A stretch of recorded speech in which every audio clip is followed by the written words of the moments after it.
देख रहे हैं कैमूर वार्ता और भगवानपुर प्रखंड से ग्राउंड रिपोर्टिंग करने के लिए हम आए हुए हैं गांव में। और यहाँ पे हमें एक प्रत्याशी मिल गए हैं, आकाश रंजन पांडे जी, और उनसे हम बात करते हैं। जी नमस्कार। नमस्कार। सर्वप्रथम आपके कैमूर वार्ता चैनल के पेज से मैं सभी सम्मानित जनता को प्रणाम निवेदित करता हूँ। पूछा जाए, चैनपुर विधानसभा में आपको क्या लगता है, इतने दो मंत्री होने के बाद आप जनता आपके प्रति रुझान करेगी? जी बिल्कुल। जिस तरह से हम जनसंपर्क करते हैं और लोगों के बीच जाते हैं तो बड़े चाव से लोग हमारी बातों को सुनते और समझते हैं। और जितना भी अभी तक मैं संपर्क किया हूँ, उन सभी में एकमात्र समर्थन मिला तो मुझे मिला है। किसी व्यक्ति विशेष ने अभी तक के मेरा जनसंपर्क यात्रा में मेरा कोई विरोध नहीं किया, मेरे बातों को कोई अवहेलना नहीं किया, किसी ने काटा नहीं। मैं उसी समर्थन और सहयोग से इस चुनाव के बड़े दमखम और बड़े सहयोग के साथ लड़ रहे हैं। गांव-गांव जाते हैं तो आपको जनता की रुझान क्या समझ में आती है? जी, जनता का रुझान, जनता यहाँ सबसे ज़्यादा जो ग्रस्त है दल पार्टी से है। दल पार्टी का यहाँ जनता पुरजोर विरोध कर रहा है। और अभी का ये समीकरण है कि यदि निर्दलीय कोई युवा प्रत्याशी आता है, मैं अपराध मुक्त हूँ, शिक्षित हूँ, युवा हूँ, इस निवर्ती जनता का पूर्ण समर्थन हमारे प्रति एकदम समर्पित है। वो जगजाहिर है, दिख रहा है। और मेरा कई ऐसा एजेंडा है, कई ऐसे मैनिफेस्टो है जिसके विचारधारा पे मैं चुनाव लड़ रहा हूँ और बड़े मजबूती से लड़ रहा हूँ।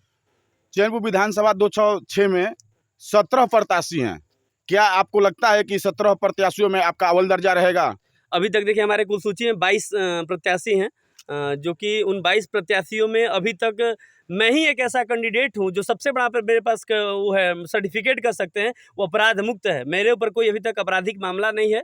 मैं अपराध मुक्त कैंडिडेट हूं और शिक्षित हूं, युवा हूं, अपने समाज के प्रति समर्पित हूं, अपने क्षेत्र के प्रति समर्पित हूं। सबसे बड़ा मुद्दा है शिक्षा के प्रणाली पद्धति को यहाँ एकदम परचम लहराने के लिए मैं हर एक कदम पहल कर रहा हूँ। जैसे ही शिक्षा का यहाँ एजेंडा यहाँ पहल कर जाएगा, रोजगार ऑटोमेटिक आ जाएगा। अच्छा, किसानों के लिए आपका क्या मुद्दा है? देखिए, किसानों के लिए सर्वप्रथम तो किसान, मैं तो BSc AG खुद ही एग्रीकल्चर का स्टूडेंट हूँ, तो किसान बदहाली झेल रहा है। किसान आज कई पीढ़ी से जो है कि यहाँ पे जो नहर का निकास हुआ था वो सुचारू रूप से अभी तक नहीं चला है। तो किसान का तो प्राथमिकता, पूरा भारत देश कृषि प्रधान देश है, उसमें से बिहार राज्य और खास करके कृषि प्रधानता दिया गया है। तो मैं, धान का कटोरा कहा जाता है बिहार को, तो मैं कृषि को सबसे इम्पोर्टेंस देता हूँ। इसलिए मैं एग्रीकल्चर स्ट्रीम का स्टूडेंट भी हूँ।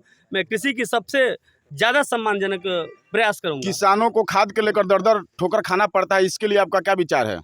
देखिए, सरकार की बदहाली से सब लोग ग्रस्त हैं। किसान तो सेकंड प्रायोरिटी, फर्स्ट प्रायोरिटी यहाँ पे देखिए, रोपे हुए फसल को, जिसको किसान ने अपने बड़े मजबूती के साथ रोपाई बुआई किया हुआ था, उसके बावजूद भी उसको रौंद दिया जा रहा है। इस सत्ताधारी शासक के रूप में उसको रौंदा दिया जा रहा है। न तो किसी प्रतिनिधि ने उसको रोकने का प्रयास किया है, ना ही किसी ने पहल किया है। किसान बदहाल रो रहा है, फिर भी उसका कोई सुनवाई नहीं है। हमारे पास इतनी ताकत नहीं कि मैं उसको रोक दूँ। यदि मेरी ताकत हो तो मैं उस JCB मशीन के आगे चढ़ जाऊँ और मेरे को चल के चल जाए, लेकिन वो ताकत मेरे को अभी नहीं मिला है। यदि जनता मुझे वो ताकत देती है तो मैं कृषि के एक-एक पद को, एक-एक गरिमा को बचाने के लिए प्रयास करूंगा। आप महज 28 से 30 साल के हैं और यहाँ पे चैनपुर विधानसभा में 2 मंत्री रह चुके हैं और वो चुनाव लड़ रहे हैं।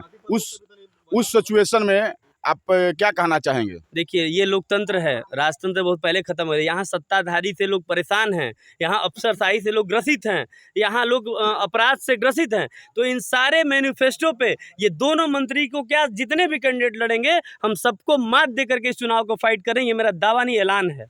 बहुत बहुत धन्यवाद। आप देख रहे थे चैनपुर विधानसभा से निर्दलीय प्रत्याशी आकाश पांडे जी से हमारी बात हो रही थी।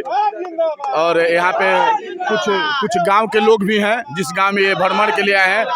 आइए गांव के लोगों से बात करते हैं। आपका वोट किधर जाएगा? इस विधानसभा में आप किसको वोट देना पसंद करते हैं? आकाश पांडे का। आप किसको वोट देना पसंद करते हैं? देखिए, मैं एक BJP का पहले कार्यकर्ता था, मैं भी उनके लिए काम करता था, उनको वोट देता था।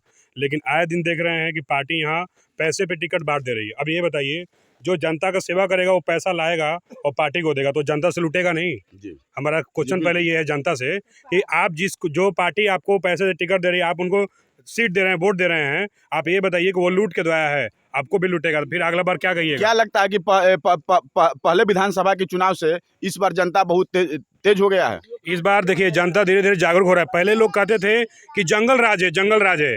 देखिए, आज भी नीतीश के सरकार में जंगल राज है। कहाँ मर्डर नहीं हो रहा है, क्या नहीं हो रहा है। आज के जमाने में हमारे पास लोग देख रहे हैं कि यार